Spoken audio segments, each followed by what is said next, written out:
Y'all, today's show is so good.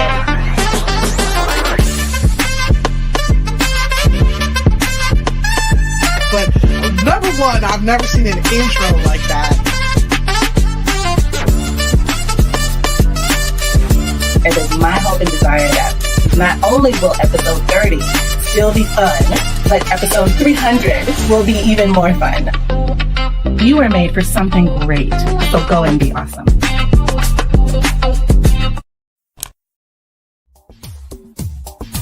Ten seconds remaining.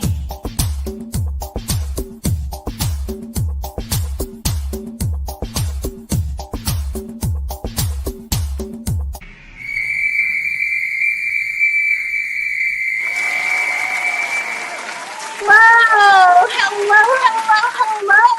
and welcome to the show.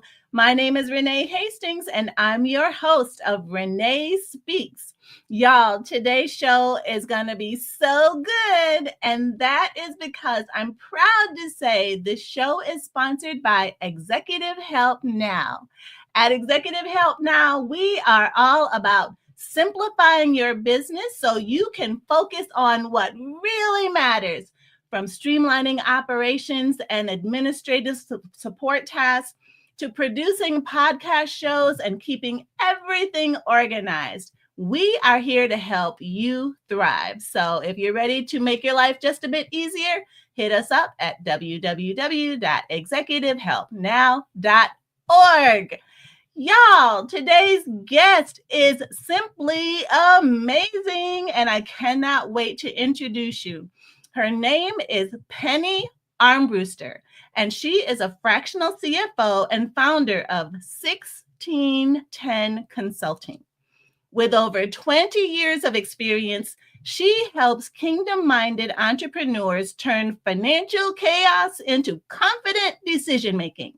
Known for her straight talk and systems mindset, Penny empowers business owners to stop guessing and start growing. Outside of work, she homeschools her kids, builds legacy businesses with her family, and leads workshops on faith-driven entrepreneurship. Y'all, put your hands together for Penny Armbruster. Thank you. Thank you, Renee. Wow, what an applause. What a great audience. I love it. I love that you say y'all also. Not everybody understands how to use that word. I'm just excited that you know how to use that word. Right. Deanna says, I love me some Penny Armbruster. Oh, thank you for joining us on the show. Well, Who thank was that? you. Oh, that's Deanna. Deanna. Yes. Such a girl. Yes. I love it. Well, I'm so glad that she's joining us on the show, and our audience is truly going to be blessed by what you bring to us today. Because I know that not everybody can talk numbers the way that you can break it down for them so they know what they need to know, when they need to know it, and all the things. So yeah. and then the rest of them don't want to talk about it. Right. Because, it's almost like dirty laundry. You know what I mean? It's like, who wants to air their dirty laundry talking about their finances, especially if they don't like the way they look, And nobody does. Nobody does. Yeah. Right. So you're going to help us, though. Okay. Yep. Trust and believe. Talk about it. We're going to talk about it. So before we get started, though, I want to welcome folks to the show. Thank you for joining us. Shirley Johnson, she says hello to us. Nia says, happy Renee Speaks Fridays. Oh, we're going to have to coin that, Nia. Thank you. I love it. So, Penny, why don't you get us started then telling us not only what led you to 1610 Consulting, starting that business, but what does it mean? Where did the name come from? Thanks for asking. I love it. I have always been in the world of accounting. So I just kind of fell into it in my early 20s, and I just kind of kept trying to get out of it. And I had people telling me all the time, like, you don't seem like an accountant. You don't seem like a numbers person. And I think that they meant like, I'm not a white guy sitting behind a desk with a calculator. I'm not really exactly sure what that meant. Okay. But it just, the world is a lot different these days than we thought back then. But I also just really struggled with my identity. I really struggled with the Lord. Like, why am I good at this? And yet I'm not that person. So I found myself a couple of years ago working for another firm, and I was sitting behind the desk and I was doing the data entry of it. And I was like, this is not where I want to live. And so I figured out the Lord made me to understand it. He gave me the gift. But what I really like to do is talk to the people. And so it's not my favorite thing to sit behind the computer and do that. I have a great team for that. What I like to do is make sure that I'm empowering my clients and the people that I'm doing workshops for and stuff like that. So that's what led me to start it, because I figured out I'm going to keep ending up in the same exact place and trying to fit my round self into a square hole. And it just kept not working. And I figured out that's why it's not working, because God called me to do something different.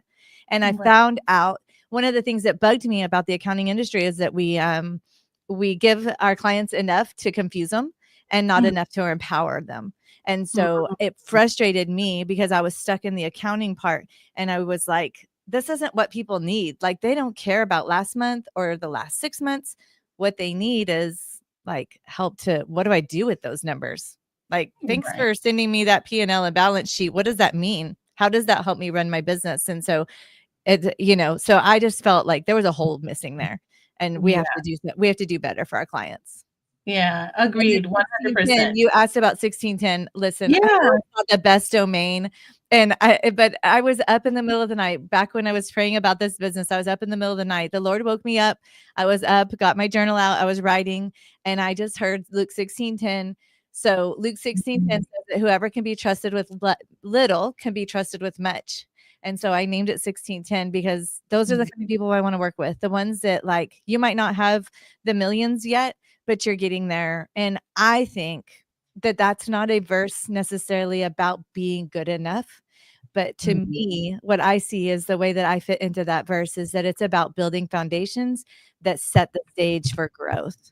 And so if you can take care of the little, if your business is little right now, or if your ministry is little right now, if you can take care of it here, then you can set up those systems to where when you grow to this level, you can take care of it there.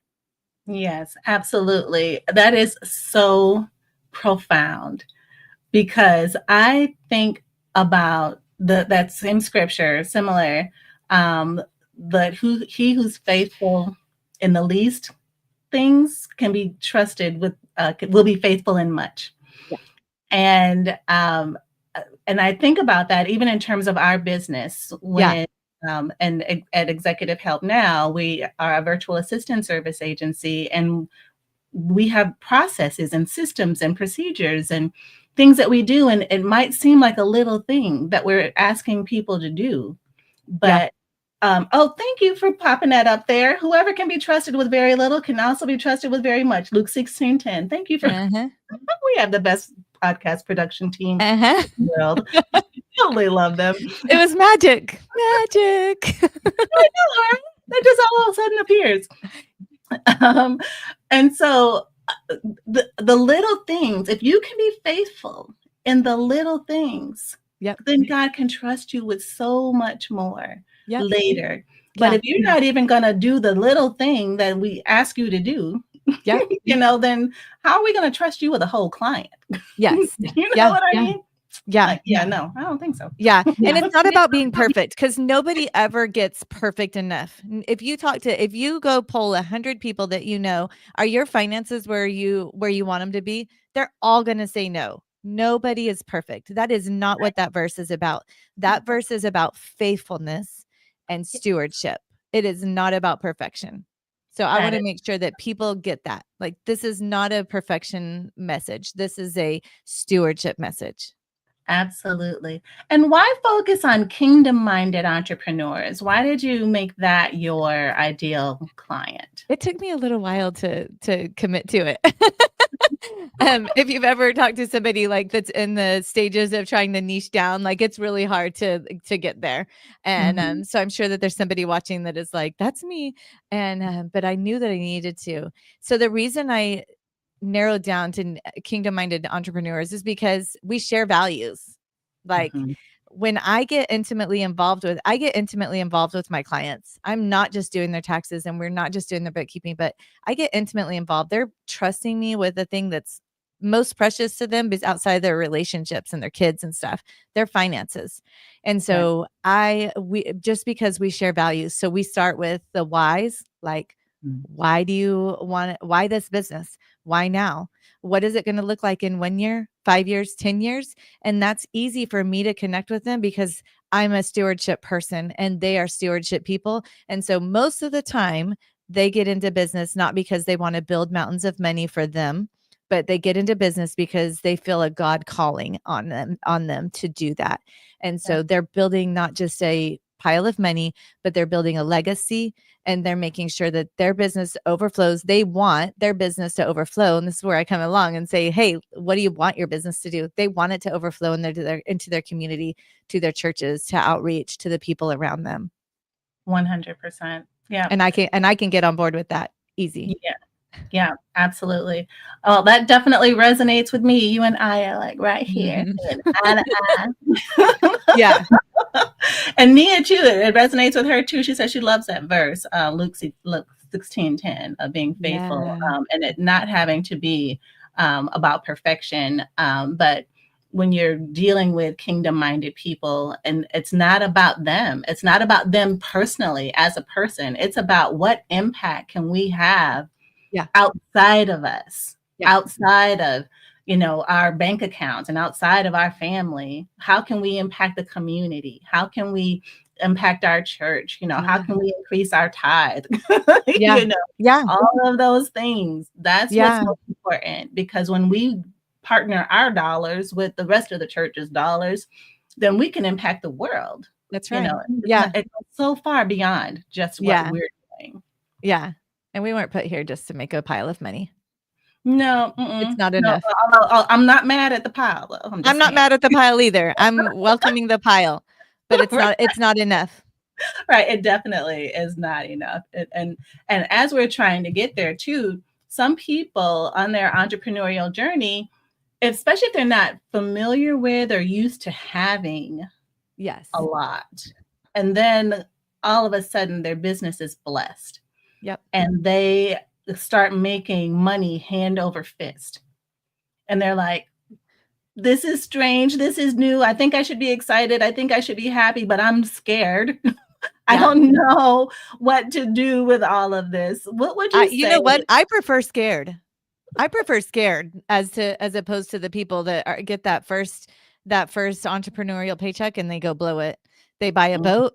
And then they come to me 3 months later when they're like, "Why I don't have any money?" And I'm like, "Well, how does the boat fit into the business exactly?"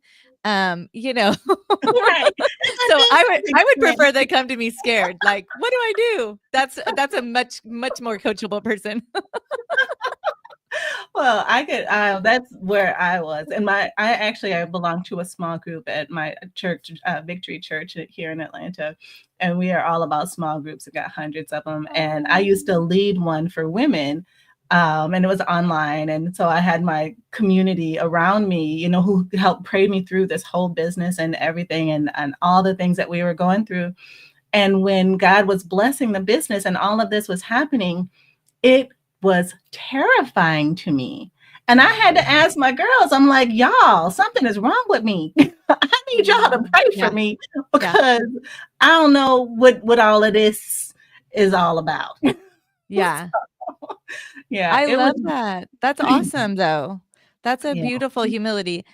And I think that being there is wonderful. It causes you looked to some friends. It causes you to look outside yourself and be like, I've never done this before. So a quick revelation that the Lord gave me earlier this year was about Joseph. Joseph walked into Pharaoh's court and he said, interpret my dream, blah, blah, blah.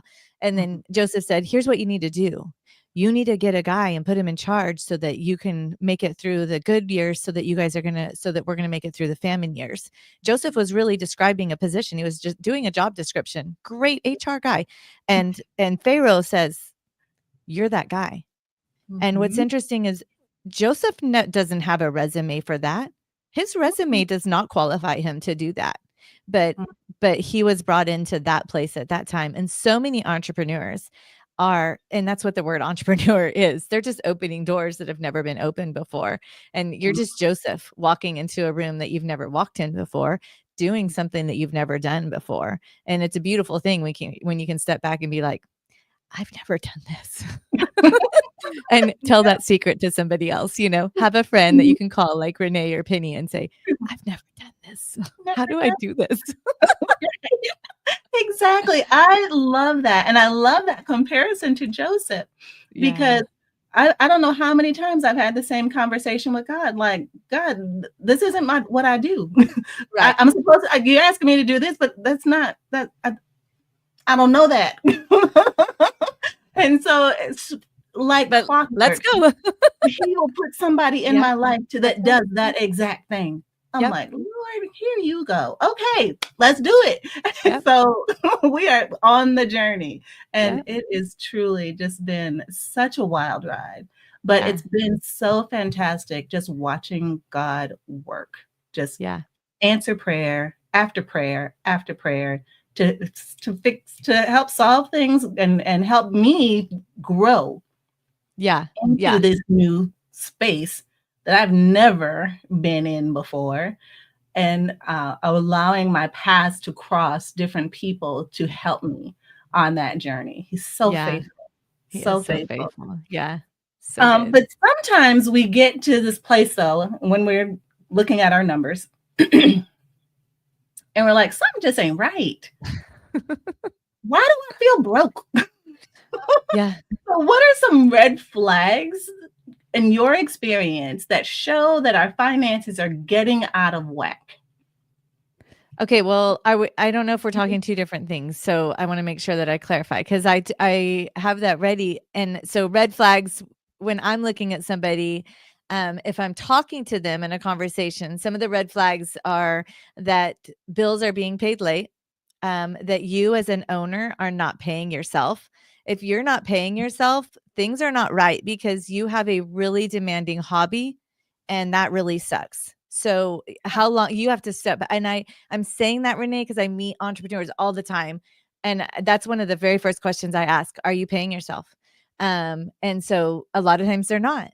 And I'm like, how long can you sustain this life? And that's not fun. I love what I do, but I don't want to do it for free, And so those are some of the red flags. Now, if you're talking about like red flags as to whether your books are wrong, do you want to know those? Yeah, sure. I'll take all the red flags. Okay. So red flags that your books are wrong. So here's the three places I look really quick when I get into somebody's QuickBooks. Okay. So on your bank transaction, this is just a little secret of the trade. Your bank transaction feed, that number that says in bank balance and in QuickBooks should match. If it doesn't match, you got a problem. Okay. A lot of times. Hold on. The in-bank balance should match the bank statement. Is that what you're saying? No, the in QuickBooks. Once everything is caught up in that bank feed, it should match exactly to the penny. Okay. Got it. Most people that DIY do not understand that, because they end up with duplicates in there. And what they do is even if they are reconciling their own books, if they're reconciling to a bank statement, they're not clearing out anything that's unreconciled. So a lot of times what we see is years of unreconciled transactions that are just sticking in there. And so you're looking at numbers that aren't even right. So if your books are not right, you're looking at numbers that are not right, and there's no way to plan on that. So that's the very first, and I can harp on that forever. Some of the other ways to look at, so I always look to see if things have been reconciled, if all the bank accounts have been reconciled, and then make sure that if you have somebody outside that is doing that, that they are attaching bank statements to those reconciliations so that you can double check that it's being done correctly. And if you don't know enough to know whether your bookkeeper or your accountant is doing their job correctly, then you need to get educated enough to know that, because there's too many people out there that are selling that service and not doing it correctly and causing havoc down the road. Wow. Yeah. So we definitely need to. I hate being the bearer of bad news. Uh-oh.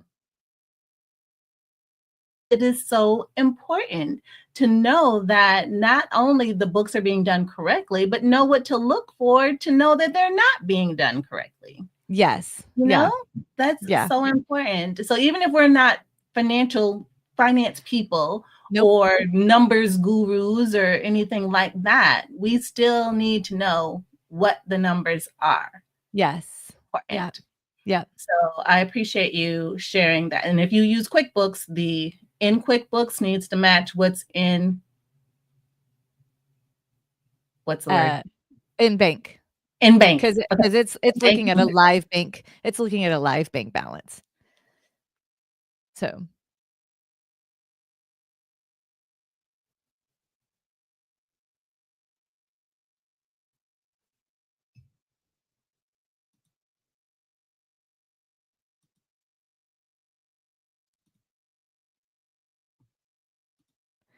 did I lose you? Did I lose her?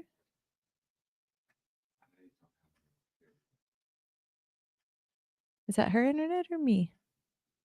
Hello? It looks like it's just fine on our side. Not plugging it in. Oh, I think we're back. Okay. I didn't know if I was gone or you were gone. So, I think we were both gone. Well, if I was still here, I was asking my husband and like trying to figure it all out. So if anybody was watching, they were watching me have that conversation. It's all good. This is what live shows are like. That's right. And you know that it really is live. That's right. We didn't edit that out. Totally didn't.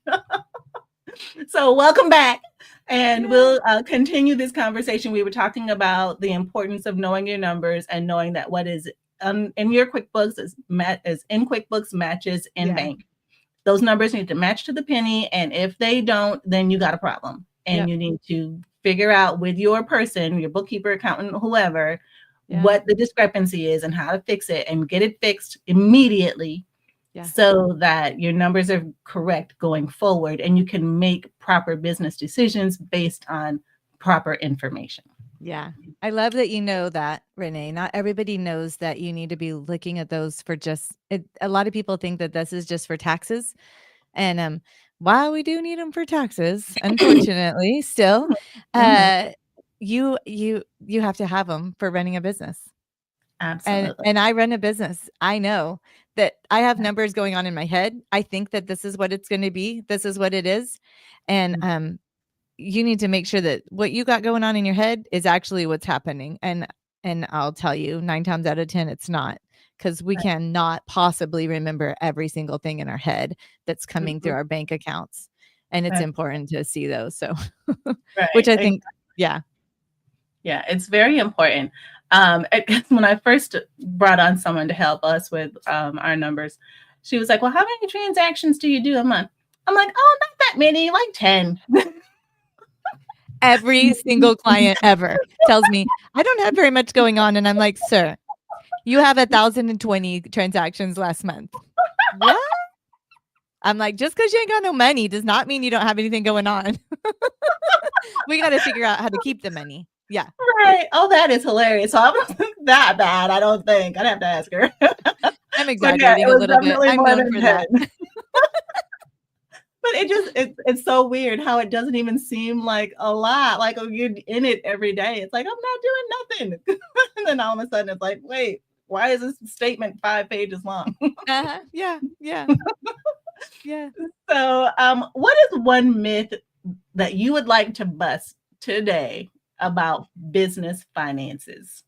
I would like to bust the myth that, and this is personal or business, more money is not going to fix your problems. If you got issues, you got issues. And that revenue number being bigger is not going to fix your problems. And so a lot of people think I just need to get more revenue or get more sales, and then we're going to fix that problem. But a lot of times the problem is lower down on the P&L. It's on the bottom side, and we've got to fix those. We've got to fix the leaks, and we've got to budget. We've got to forecast and fix those, which is where the faithful in little comes in, or the faithful in what you got right now comes in, because then when that top line increases, then we've got the numbers correct. So your most important number is your profit, is your gross profit. Like, what's it costing you to make money? And so if you don't have that figured out when you're at 10,000 in sales, you're not going to have that figured out when you're at 100,000 in sales. That's right. 100%. And it's much easier to make mistakes when you have less. Yes. Yeah. And so you want to get it figured out, because by the time you're making mistakes at the 10,000 level, you're like, oh, dang, I really should put more money here. I really should, save there. I really should do this here, or, whatever that looks like. Those are smaller numbers that you're dealing with. If you haven't figured that out by the time you're at the 100,000 mark, I'm like, then you're in big trouble. We're in trouble. Yep. Yeah. Yeah. And same for just personal finances. Like, I know people that are, saving money on $30,000, $40,000 salaries because they know how to take care of their finances. And then I know people that are making $600,000 a year and drowning in debt and can't see tomorrow. Oh gosh. Yeah. Oh, that would be a horrible place to be. Yeah. Just horrible. So as we're making boss moves and building systems, how often should business owners really be looking at their numbers? Like, honestly. Okay. So if you're in a startup stage, if you're a smaller business with cash flow issues, let's just say this, even if you're a medium or large size business with cash flow issues. So when I get on a call with somebody, I say, how's cash flow? And that's asking, are you paying bills late? Are your credit cards late? And I can tell really quick because I can see inside their books if they have late fees going on. But you need to be looking, if you're in that situation, at least once a week, you need to be looking at a cash flow forecast. So at the end, I'm going to share my website. I have a free cash flow forecast tool for you to do. It's a 13-week cash flow forecast. So you can be looking at it on a weekly basis. Here's the deal. It's never going to happen if it's not on the calendar. It has to be on the calendar. So as a business owner, if you don't prioritize stepping out of the trees and seeing the forest, you're never going to step out of those trees. You're always going to be stuck in those trees because business is just going and going. You've got employees, you got vendors, you got suppliers, you got things going on, but you've got to step out to be able to see that big picture and take the time to do that cash flow forecast once a week. So you need to be looking at it once a week. I would recommend that you set a time on your calendar so you're looking at it once a week and get away from looking at it daily. I know business owners that are in that cash flow crunch and they're looking at that bank account daily. Here's the problem. It's ruling your life. It's keeping you awake at night. This has become a mental issue because it's everything. Okay. So we want to get away from looking at it daily. And now that takes building a system to where you know what's coming, you know what's going, and you can look at it once a week. Okay. Right. So I want you to look at it at least once a week and try to get to where you're not looking at it daily. And then, because then we get into that, I mean, we're worried about it. And a lot of people, even when there is money in the bank, they're looking at it because for some reason it's created some sense of security. And then we've got a problem the other way. Like, we're not secure. We live in this world. Like, there's nothing secure about this world. It could all change tomorrow. And, I think that the pandemic taught us that. We were driving yesterday in one of the really well off neighborhoods in our area. And I noticed a restaurant. I was like, it was Five Guys. This is a big old franchise. Like, everybody wants hamburgers and fries, right? And it was out of business. And we were talking about it. They ran out of business in during the pandemic. But they were super busy. And it's just interesting how and we're in Texas. So I don't know if you know, but COVID didn't really do a big deal here. We didn't celebrate it like the rest of the world did. Exactly. And Oh. so, or commemorate it. I don't know what the word is, but they weren't down for very long. They weren't Oh. closed for very long. And yet some restaurants didn't make it. And it breaks my heart as a CFO to see that, because I think if we just had that 2-year runway, we could have planned for that and it would have been no big deal, Right. And then on the other hand, everybody needs to be looking at those financial reports monthly. And I would look at those. So your P&L and your balance sheet on a monthly basis. So look at your weekly, you're looking at cash flow forecast. On a monthly basis, you're looking at your P&L, your balance sheet, and then I would say budget next month. Now, if you're a little bit more steady, once you get into the steady income, you're able to pay yourself, you're able to create an annual budget, and I would reevaluate that quarterly. Most businesses are at the place where you can reevaluate that with your leadership team. And now you've got a team or a board that you can evaluate that quarterly and say, did that work for us last quarter? What worked and what didn't? And then let's do that. Let's do something different this quarter. Does that make sense? It does make sense. And Daily Movement Webshot had a question about whether or not we should check at the end of the week or at the start of the week, the weekly numbers. I Cash flow forecast. prefer not to ruin my weekend with doing that. I think that if you're like me, just start it on Monday. Say, like this Monday, sit down and know that this is what's going to come in this week. This is what's going to go out. And this is where my bank balance is going to be. Is there any panic spots? That's good. That's good. If you really love it on Friday, do it on Friday. But I would do it on Monday or Friday. But I prefer to do it on Monday. Yeah, have fun for the weekend. Yeah, that's what I think. Girl, I wake up on Friday and I'm like, I barely am working at all today. I mean, really, I'm just podcasting. Right, exactly. Fridays are for fun. Yes.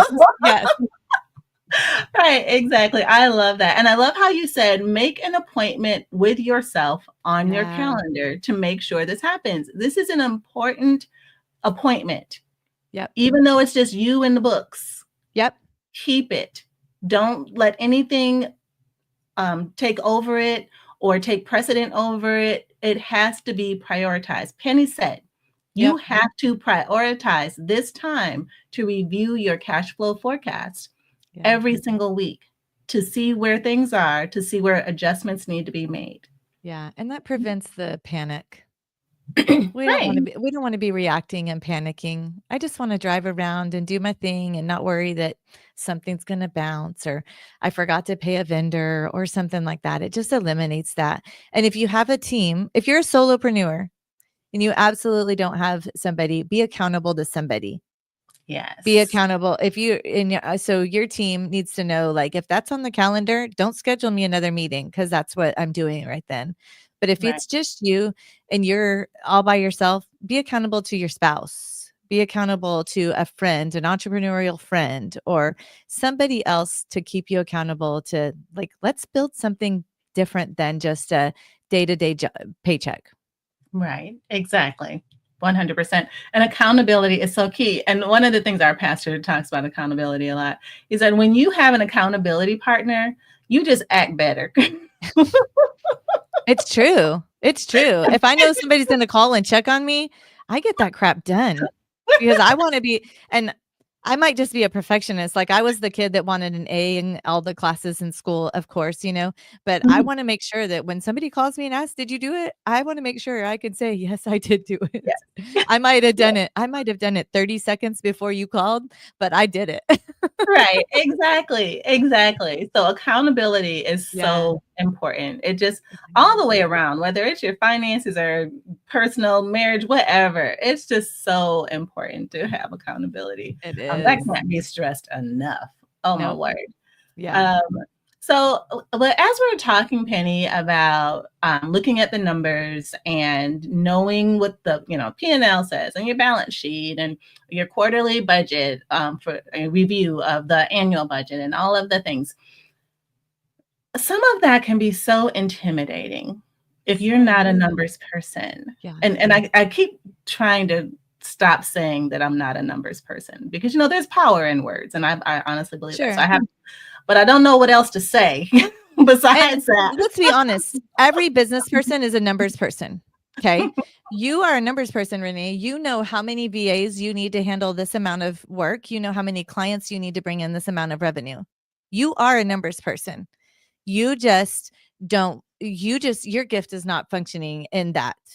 Right. But you are a numbers person. You're thinking in numbers. And every single business leader, every single, with the exception of maybe like pastors and ministry leaders, they don't really think in numbers a lot of times because they just have a mission on their heart. Mhm. But entrepreneurs, they have numbers. They decide, like, if I build these widgets for $5 and sell them for $15, then I can make this amount. They're already thinking that way. So here's my biggest recommendation. Find a team early on. If you're like brand new in your solopreneuring it, you're DIYing it, watch YouTube videos, get knowledge. But as soon as you're able to, and I don't care if you need to pay for, and we offer this, and a lot of my friends that are in this business offer like a consulting, like a 1-day consulting.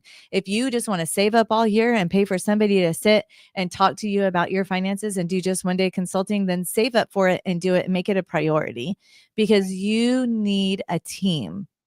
And like, I know you know that, Renee, because that's what your people do. And that people, that all these business owners, they need a team.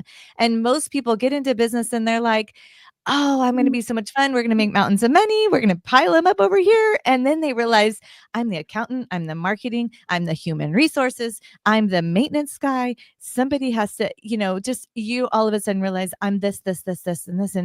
And then all of a sudden you're like, I'm only one person. And most entrepreneurs crash before they figure that out. They have a health crisis or a marriage crisis or a life crisis before they figure that out. And so I am imploring anybody listening, figure that out ahead of time. Figure out, if I'm not strong in this area, or if I don't have enough knowledge, who can I get on my team? Who do I need? Where are the holes? Or what do I hate doing? And let somebody else do it. Somebody loves doing it. It's hard for you to imagine. I know most people, it's hard for them to even imagine that, but somebody loves doing accounting. Somebody loves plugging those numbers in. Somebody loves sending those emails. They love it. Yes. And you doing it is robbing somebody else of the joy of doing it. That's right. So don't be a robber. Don't be a robber. Let somebody do that. Who loves to do it, can do it better and quicker. And your spouse will be glad. Your spouse will thank you. Yeah, absolutely. 100%.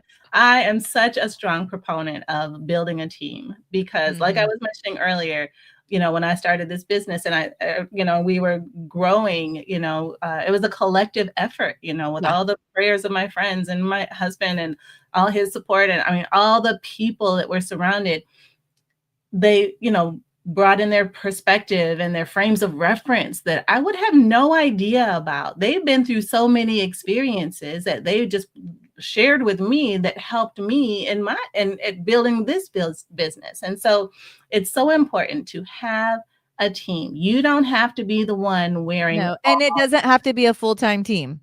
No, we're not telling you, because most businesses don't have the option to go hire somebody full-time. You don't have the option to have a full-time CFO or a full-time accounting department, or, and that's where VAs come in, and that's where fractional CFOs come in. And there are affordable ways to get other people to do the things that you don't love doing.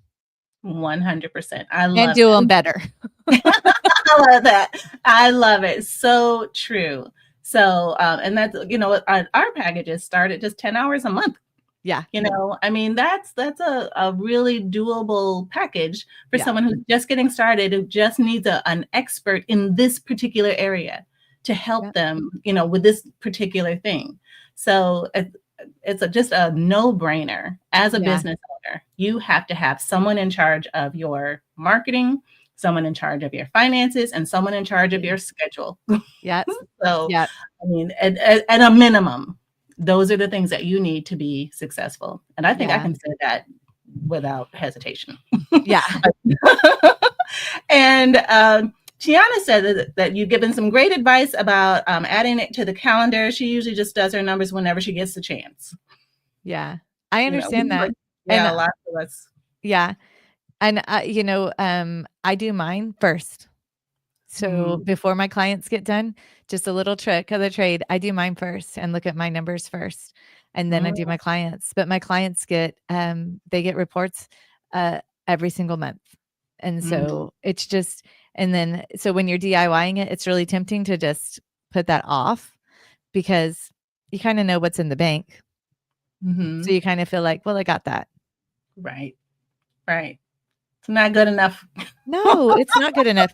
And this month when I did my numbers, I was like, oh, look what our gross profit was. I was like, come on, somebody. Like I was surprised by my gross profit. And then I was like, oh, this is why we do what we do, Yeah, exactly. So it's like you are walking the walk and talking the talk. And so it's like you are living out what you're telling us to do. Yes. Yeah. And it is successful. Yep. What you are doing is made you a success. God's blessing on it, of course. We got to give him honor and give him the glory for all of the things that we got good. But he's the one who gives us power to make money. Right. That's right. Yep. So I am so grateful for that you actually do what you're telling us to do. And Daily Movement Web Shop also says that she tried wearing all the hats and it was just a big mistake. It was a big mistake. Yes, absolutely. I talked to an entrepreneur yesterday that said, I never pay somebody to do something that I can do myself. And I thought, that's nuts. He said it like it was a power move. And I thought, I don't think so. I don't think that's a great idea. Because you know what? There's not very many things in life I can't do. Right. But does that mean I should? Like, I probably could get up on my roof and throw some shingles down. I think you hammer them in with nails. I could do that, right? I can hammer, right? Right. Should I, though? Is that going to be the best thing? And so,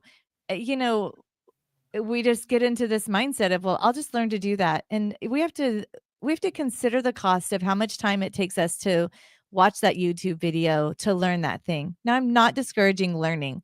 Obviously, we got to keep learning entrepreneurs, and we're in 2025, like knowledge is coming at us from the right and left, but we don't. And I think that there's a temptation to know everything and to be an expert in everything. Yeah. And that's not the calling on your life. Like if you were called to open a business, then you were not called to open every business. And there's a reason, because you can't do it all. That's right. And it's exhausting. Those hats do not fit. They do not. And your health will suffer. It will. The quality of your work in every area that you're trying to do is going to suffer. Because you're trying to burn the candle at both ends, coming and going. Yes. I mean, it's just not wise. It's not healthy. It's not a good business move, especially when there are so many people out here to help you. I mean, that's one of my favorite stories is, one of our clients that came to us, she was one who was wearing all the hats.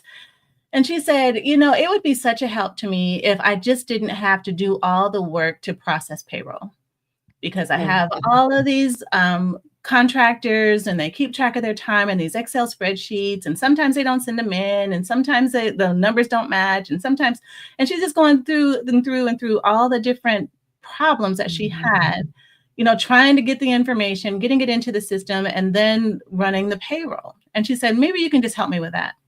And so we took that off her plate. We got the information from the contractors. We put it into the spreadsheet. We put it into the system. And all she had to do was press a button to run payroll.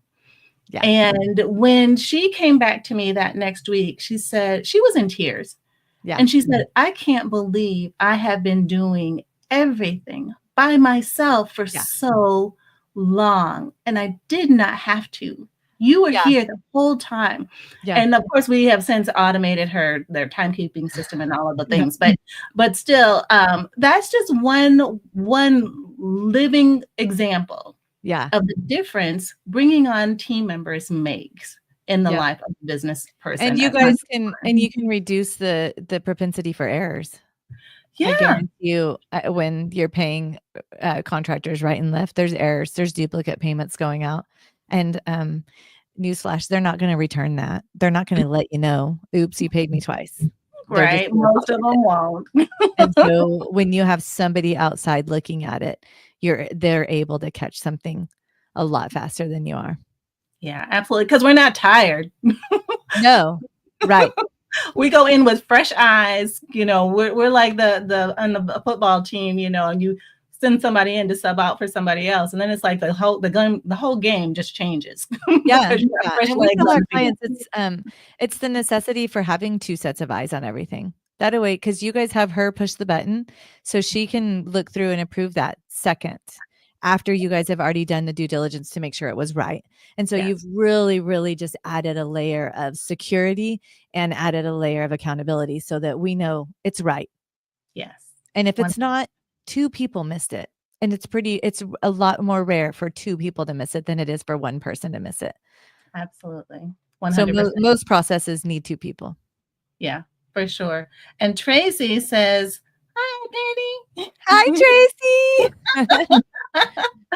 Yes, and we've got other folks. It sounds like they can relate and Yeah. saying hello, hello, hello. We're so excited to have them on the show with us today. Yeah. And I can't believe our time is just flying by. The show is almost over.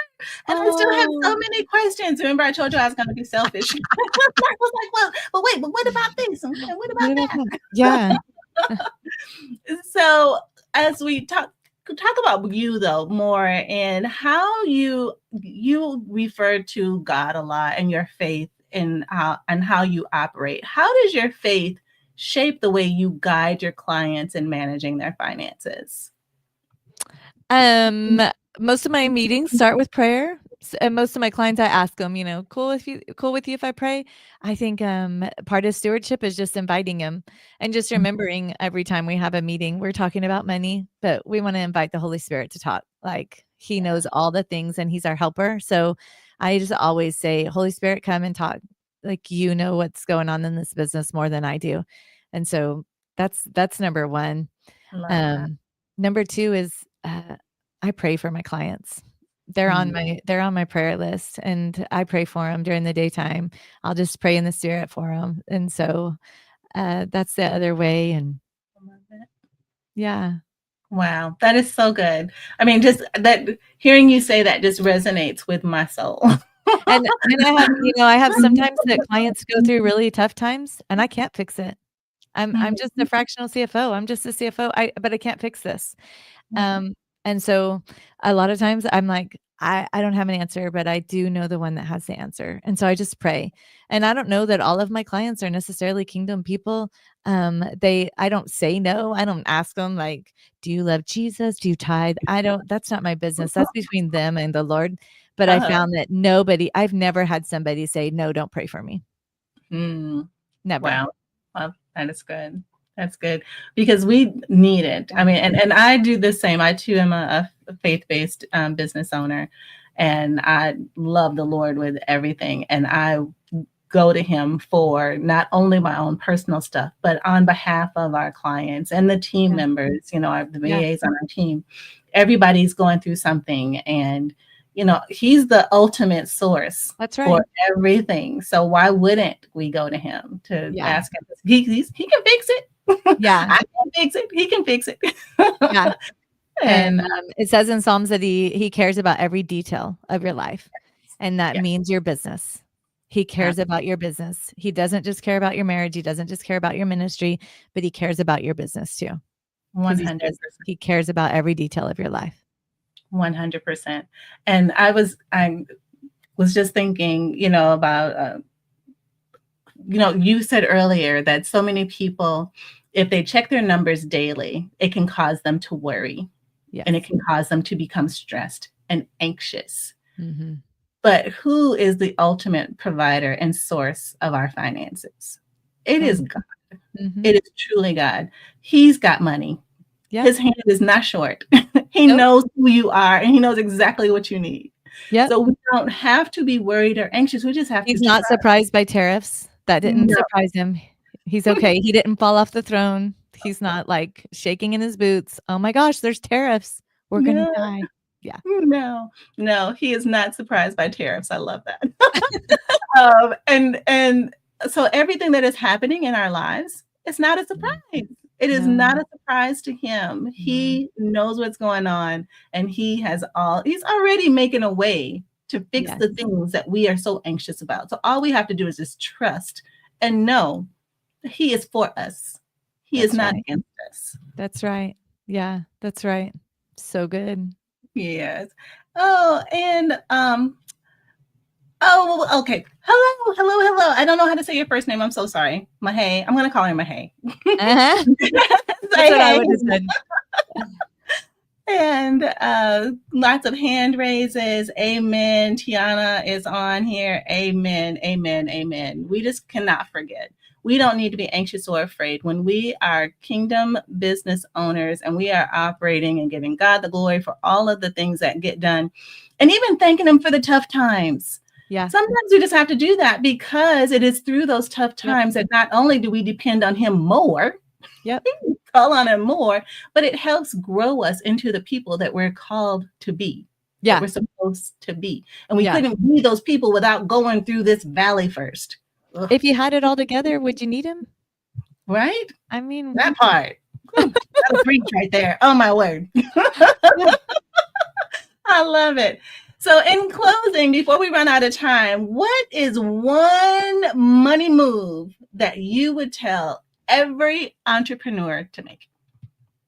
Turn the light on.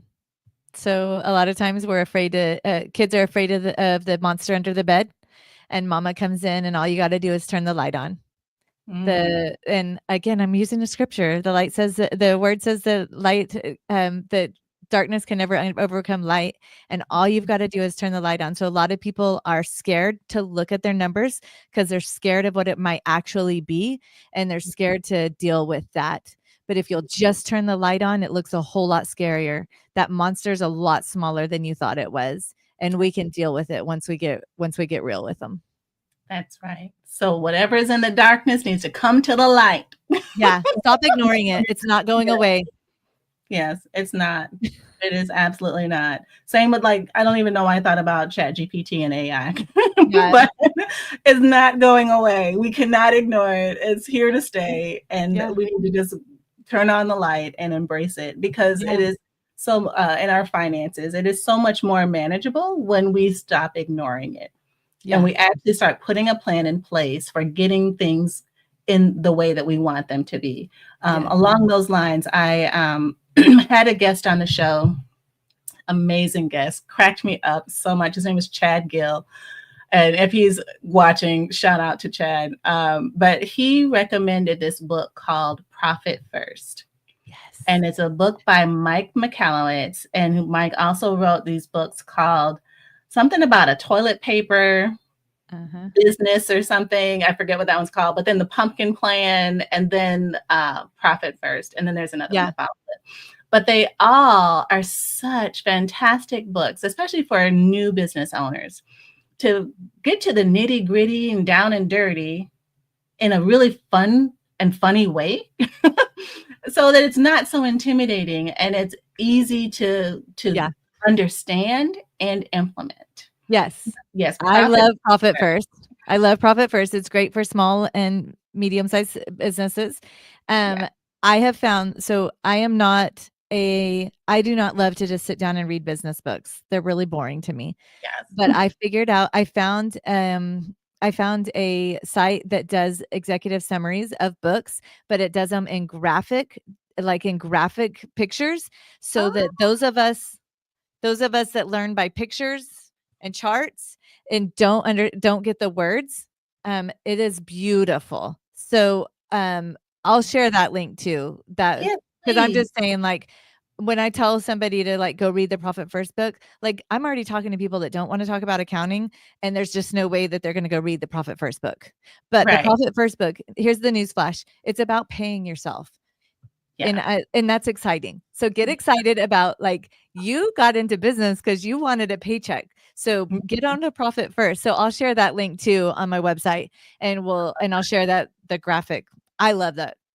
I've read that, and I've read the Profit First book, and we love Profit First here. Oh, good. Yeah. You know, it's hard to find folks who are okay with straying away from the standard GAAP. Is that what it is? GAAP. Yeah. Standard GAAP financing or accounting or whatever. And so when I started reading Profit First, I was like, yeah, this is a game changer. This is totally a game changer, and a whole different way of thinking about money and paying yourself first and operating your business on what's left. Yep. That's a whole new shift in how you operate and how you think about your business. Yeah. And getting back to turn your lights on, Deanna said, turn the light on. Scariest thing I've heard since I've started this business. Why, Penny? Why? I'm so happy I tuned in. She's a party, I tell you. That's awesome. I love it. So there is, I don't know if you know this, but there is banks that do Profit First. Yes. So you can bank with, so one of the ones that I use is Relay Bank. There's a couple of others. I can't think of them right now, but you can set up rules to auto transfer those things at the end of the day. And then again, you business owner are not looking at that every day. Like you've set up an automation and it's going to there. I love that. So my small businesses, I set up those automations to where at the end of the month, they can see what's in that owner comp account. That's your paycheck, sir. That's your, and so that's before they're S corps. If you're S corps, that's a different thing. We're going to pay you through payroll, but yeah. Yes, it is fantastic. I highly recommend it. And then when you were talking about the graphic book, I remember when I was in school and I was in college, and one of the classes we had to take was an accounting class. And I'm not going to say those words, but I read this book called Accounting Straight from the Lemonade Stand, or something to that effect. And it was a picture book. Accounting principles using a lemonade stand and actual lemons in the calculations. Oh my God. It is like the best little book ever. I need to get that. I need to do a workshop on the lemonade stand accounting method. That's good. Yeah. Oh, it was so good. It was fantastic. And it actually helped me understand, what all these numbers meant. And so now that I'm a business owner, because that was years ago. And now that I'm a business owner, it's so much easier for me to comprehend and see where all the numbers fit and where they all go. Absolutely. Yeah. So I'll share that link with you too. I don't even know if it's still in publication because, like I told you before, I'm kind of old. We don't believe it. I go way back. But Penny, this has been so fantastic. So fantastic. I have enjoyed this conversation so much. And I know that our audience has too, and they're going to want to stay in touch with you after the show. How can they reach you and learn more, do a deeper dive, actually turn the light on, and get a handle on their finances? Go to pennyarmbruster.com. And I have those 2 links I mentioned in there. So the first one is the 13-week cash flow. And there's a template in there, a free template, plus a video of me telling you how to use it. So if you're confused and like, what in the universe are you talking about, Penny? There's a video in there of me explaining. And then there's also a link there for the book. We added it after she put that up there. So sorry, May. I love it. 13-week cash flow template. I love a good template, y'all. It's so helpful not to have to start from scratch trying to figure things out. We have tools and resources available to every entrepreneur. So don't be out here struggling by yourself, thinking that you have to do all the things and you have to figure it all out. Penny has resources here. Reach out to her. Her website, 1610consulting.com. Click on the link to the freebie to get the templates for the 13-week document to help you on your way to getting a handle on your finances and not feeling like you have to be the one to do it all. Yeah. So you can go from money mayhem to boss moves. Yes. Awesome. Thank you so much, Penny. Thank We you, are almost Renee. out of time. Any final words for our audience? No, I don't think so. Just have a great weekend. Like, enjoy life this weekend, even though you own a business. Right. Even though you own a business. Oh, Just just enjoy. your There's husband. my hubby. At least I know the love of my life was watching. Yay. Oh, thank you, hubby, for watching. Oh, that is so fantastic. I love it. Well, Penny, it has been an absolute honor and privilege to have Thank you on our show and speaking with our audience. We appreciate you so much. Penny, you were made for something great. So go and be awesome. Thank you.